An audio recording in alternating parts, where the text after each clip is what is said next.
แ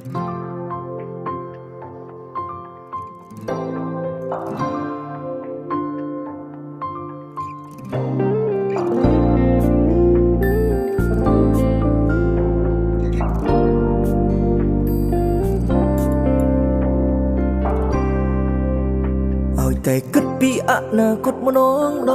ងភ្នែកក្រហមចង់យំហើយអួលដើមកោមានអារម្មណ៍ថាខ្លួនឯងគ្មានអីសល់ច្របូកច្របល់តែតល់គ្មានគោលដៅច្បាំងពិតគេអាយុដំណាយើងសល់នេះសល់នោះគេសល់លុយសល់ឡានសល់ដីសល់ផ្ទះយើងវិញសល់ខួរក្បាល1គីឡូកន្លះគិតឡើងចង់ស្ទះគ្មានបានសាច់ការ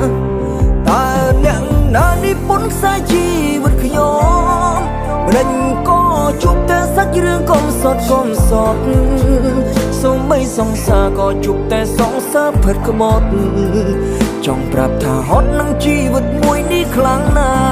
ស់ចាំໄວរូបណានេះពុនជីវិតខ្ញុំចង់ណាត់ជួបហើយសុំកាយចំណុចខ្លាំងរាល់ថ្ងៃនេះខ្ញុំខំធ្វើការតស៊ូមាំណាស់គូផ្ដល់ឱកាសឲ្យខ្ញុំសុខស្រួលខ្លាំងផង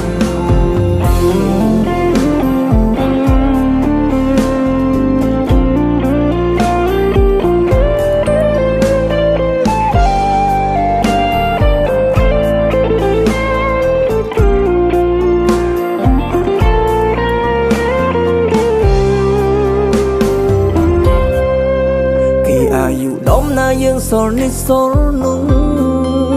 គេសល់លុយសល់ឡានសល់ដីសល់ផ្ទះយើងវិញសល់ខួរក្បាល1គីឡូកន្លះគិតឡើងចង់ស្ទះគ្មានបានសាច់ការតើអ្នកណានេះពុនខ្សែជីវិតខ្ញុំម្ដេចក៏ជួបតែសាច់រឿងកុំសត់សូម្បីសង្សារក៏ជួបតែសង្សារផិតក្បត់ចង់ប្រាប់ថាហត់នឹងជីវិតមួយនេះខ្លាំងណាស់ចាំໄວរូបណានេះពុនជីវិតខ្ញុំចង់ណាត់ជួបហើយសុំកាយចំណុចខ្លាំងរាល់ថ្ងៃនេះខ្ញុំខំធ្វើការតស៊ូមាំណាស់គូផ្ដល់ឱកាសឲ្យខ្ញុំសុខស្រួលខ្លាំងផង